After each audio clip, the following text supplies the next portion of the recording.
Hello and welcome to That's English. Hello. Today's program is called Family Matters, Asuntos de Familia. Trata sobre normas, rules y modales, manners. We're going to visit Walter and Jean again. And we're going to see the rules they have in their home. While you watch, think about these questions. First, what does Gran think of Richard's manners, sus modales? And why doesn't Richard have supper with the rest of the family? ¿Por qué no cena Richard con el resto de la familia?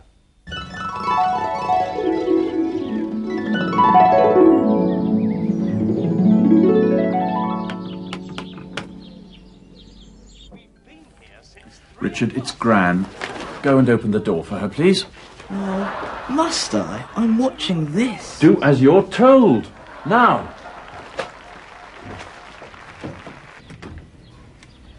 Hello, Gran. Hello, dear. How are you? Richard, come back here. You must help Gran with her bags. Okay. You mustn't do that with my bags. You must be more careful. Okay. Sorry, Gran. Sorry about that. How are you? I'm fine, thank you, dear. But you must speak to Richard about his manners. Yes, Mother, you're right.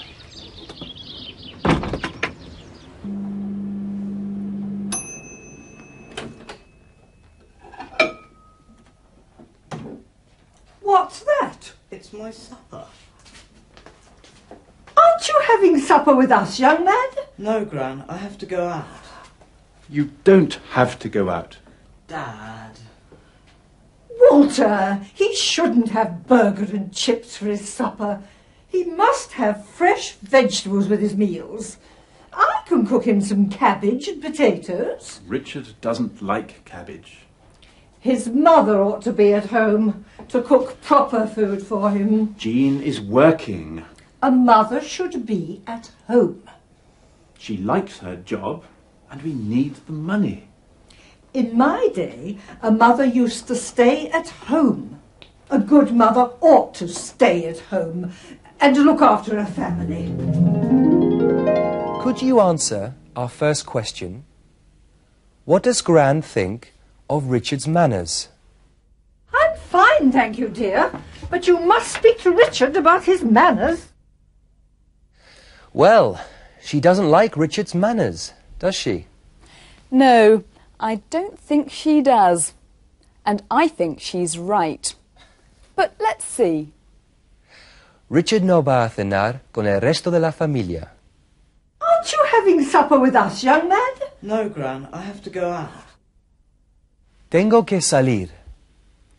I have to go out. Have to es una expresión que se utiliza con frecuencia para indicar obligación. Ya conoces otra forma de expresar obligación, ¿te acuerdas? I must go out.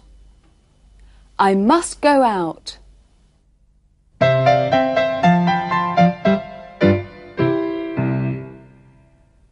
Richard, it's Gran. Go and open the door for her, please. Oh, must I? I'm watching this. You mustn't do that with my bags. You must be more careful. Let's practice that. Look at these situations. What questions would Richard ask? Must I carry Gran's bags? Must I tidy my room?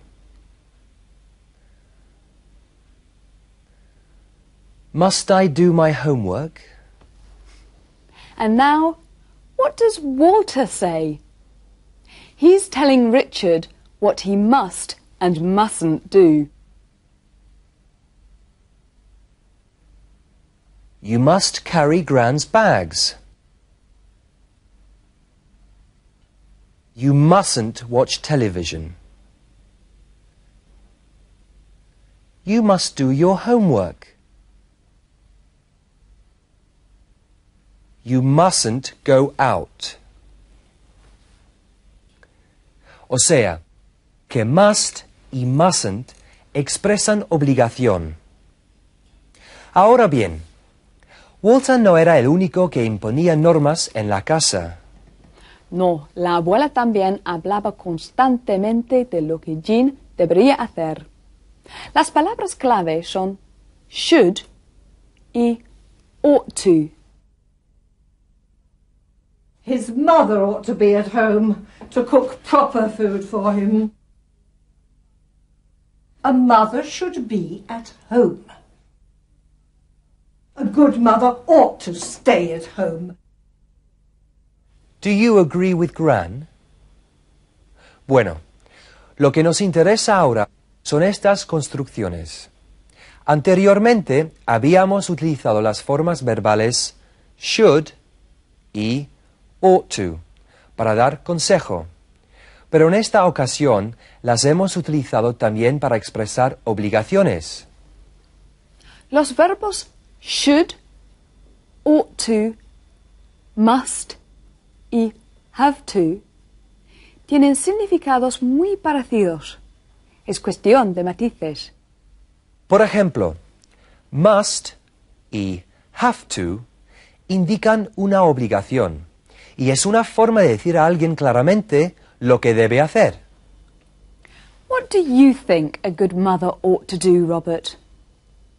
Should she stay at home and look after the family, cook their meals and so on?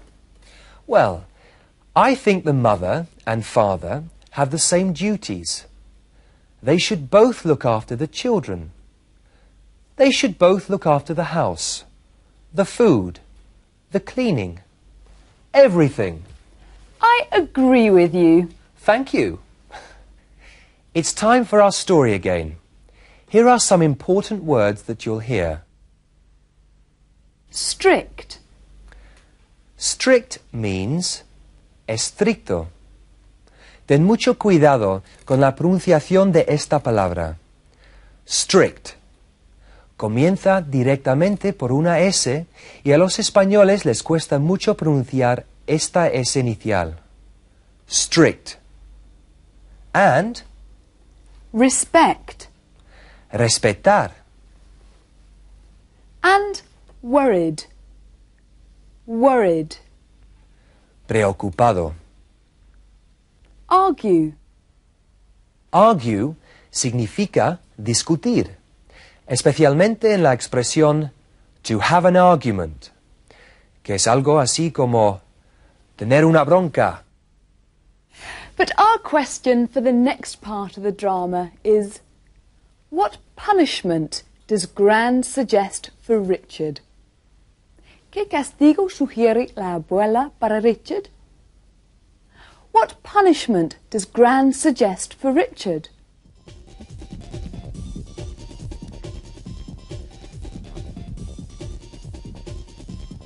You watch too much television, young man.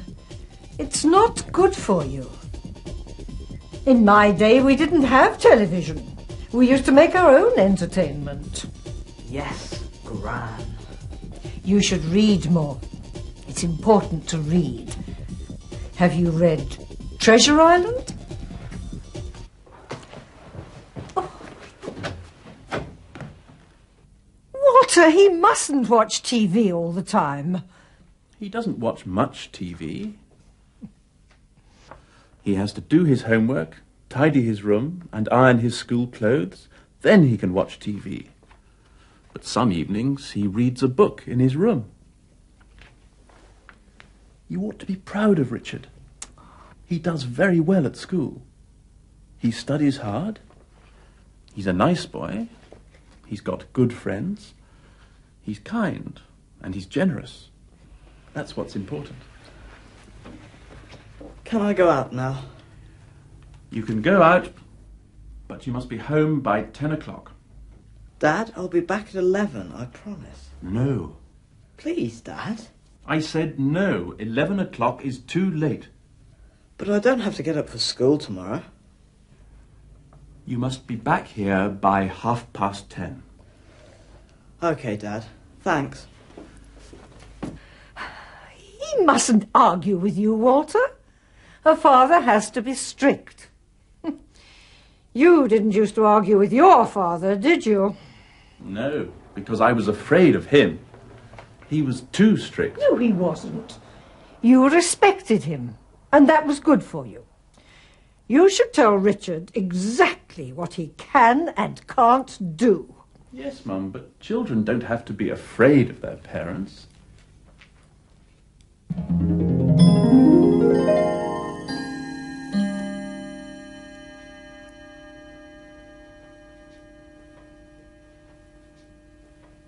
You see? He doesn't listen to you. You have to be stricter with him.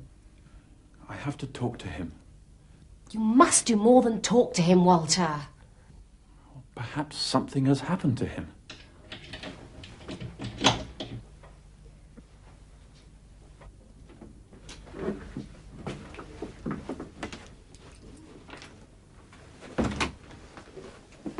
Sorry, Dad. I'm sorry. Richard, we've been very worried about you.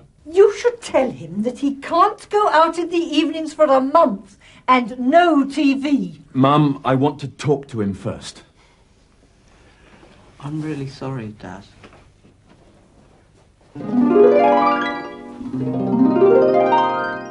You should tell him that he can't go out in the evenings for a month.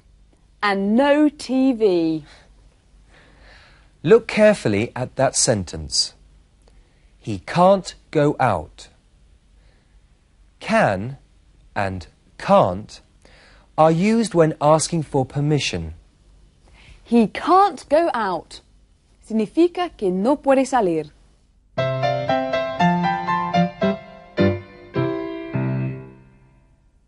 Can I go out? You can go out, but you must be home by 10 o'clock. Now listen to Robert asking for permission. Vanessa, can I go now? No, you can't. You can also use may for permission. It's more formal. May I go now? Yes, you may. No, you may not. Algunas personas, especialmente los americanos, creen que es más correcto utilizar may en lugar de can para pedir permiso. Como he dicho antes, may es más formal que can para pedir permiso. May indica un mayor respeto. Can I go now? Robert, un poco más de respeto. May I go now? No, you may not. Todavía no hemos acabado el programa.